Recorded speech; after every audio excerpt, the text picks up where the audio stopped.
So I wanted to discuss one of the most important plant communities in the state of Florida, and that is a Mesic hammock. Used to be these were considered, they were called upland mixed forest, but now FNAI, the Florida Natural Areas Inventory, considers these to be Mesic hammocks. So this particular piece of hammock that I'm in right now is in Sumter County, in the central part of the peninsula of Florida, north central. And it's a really good example of what this habitat looks like in its finest form. So Mesic hammocks are uplands.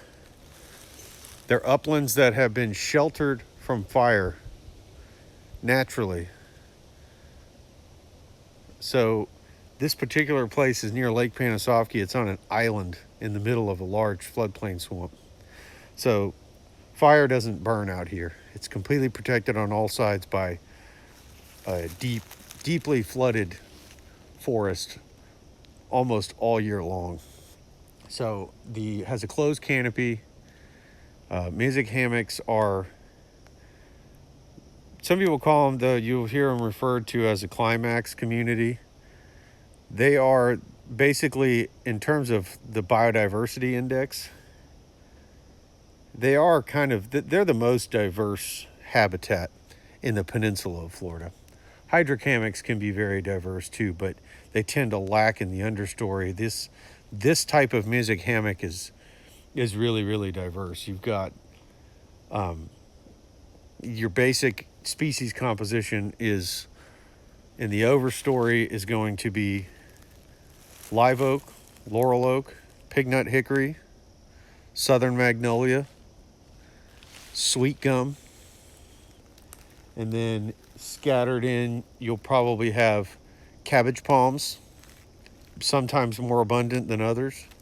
And then you've also got, scattered into this particular hammock, big persimmons are common. And then in the subcanopy, there's a lot of red mulberry, red bay, and Ilex opaca, which is it's the American holly. That's more common when you get up into this northern part of the peninsula. And then understory, you have beautyberry and seedlings of all the species that I just mentioned. Down here on the ground, there's a lot of this witchgrass, it's called. It's a type of panicum grass, I think. But yeah, beautyberry, vines are abundant. You'll have different smilax vines, cross vine, different vichias. There's typically almost every part of the canopy is filled up. So you have really tall, emergent type species, and everything is filled all the way down to the ground. One of the differences between this habitat and upland hardwood forest that you'll find in northern Florida, as well as in a lot of parts of the southeast, is that it's stratified, but it's not open in the middle. Like, you go to a lot of upland hardwoods in the northern part of Florida, and you'll find abundant, you find a lot of big trees, but the canopy is pretty open in the middle. A lot of really tall trees in an open understory. Mesic hammocks have a pretty closed understory, like it's dense down here. So again, in the understory, the sable palms, a lot of saw palmettos. There's a lot of hammock snake root down here. There's, oh look, right here in front of me, coral beans that are blooming right now. Beautiful plant. There's quite a few of those actually down here now that I'm seeing them here. There's another one over there, the Erythrina herbacea. Beautyberry. I can't remember the Latin name of this plant, but this is this here is actually a pretty rare plant. It's a milk vine, it's called. I can't remember the Latin name of it, but it's related to milkweed, but it grows as a vine, and it's actually a state listed species. You'll find a lot of Jack in the Pulpit back here, green dragon. There's just a huge variety of different plants, from huge canopy trees all the way down to the understory and the ground level. This type of habitat is actually, it's so important because it provides, it's one of the richest habitats in terms of large animals. That goes, birds and deer and turkeys. All the large mammals are, and avian species use this habitat abundant as a, kind of their year-round home. And because they're stable habitats, Mesic hammocks have historically been, this is where the Native Americans lived too, in these type of habitats. There was abundant wildlife.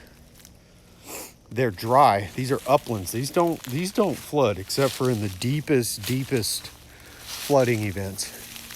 You might get, inches of standing water in some areas, but these are uplands. They tend to have rich soils with lots of organic matter.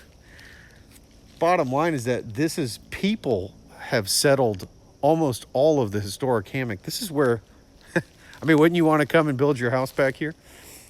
This is the kind of habitat where people have lived for the longest in the state of Florida. The first settlers, the places they came and lived were places like this, because again, for all the reasons I just mentioned, and they don't burn. There's no wildfire.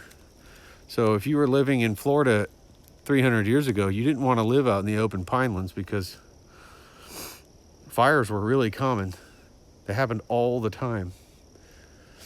So when it comes to habitats that are at risk in Florida, Mesic hammocks are, like this one, used to be pretty common throughout the state, but they've been almost eradicated in terms of their natural condition, because people have occupied almost all of them.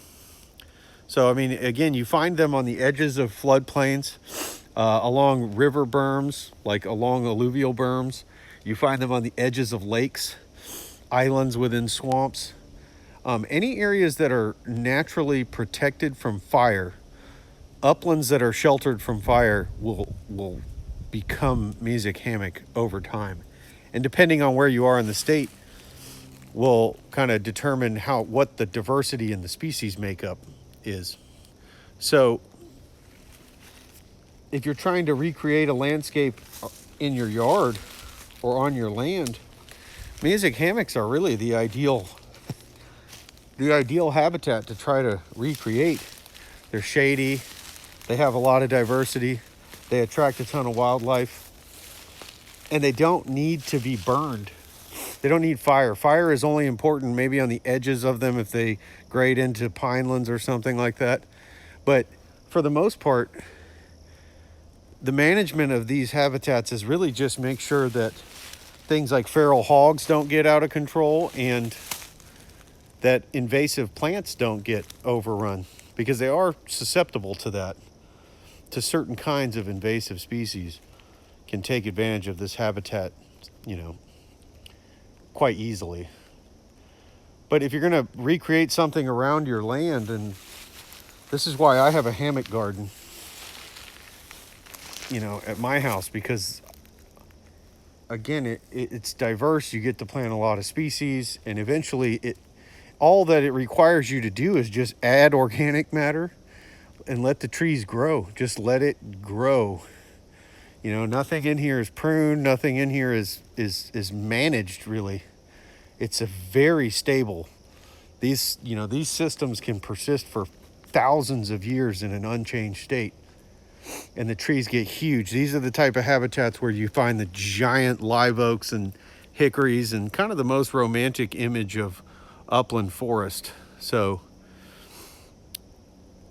I can't recommend the hammock garden enough when trying to decide what to kind of recreate in your landscape. So, and again, I'm at Lake Panasoffkee, East Lake Panasoffkee property is a Southwest Florida water management property. You can come check this out yourself. It's absolutely gorgeous.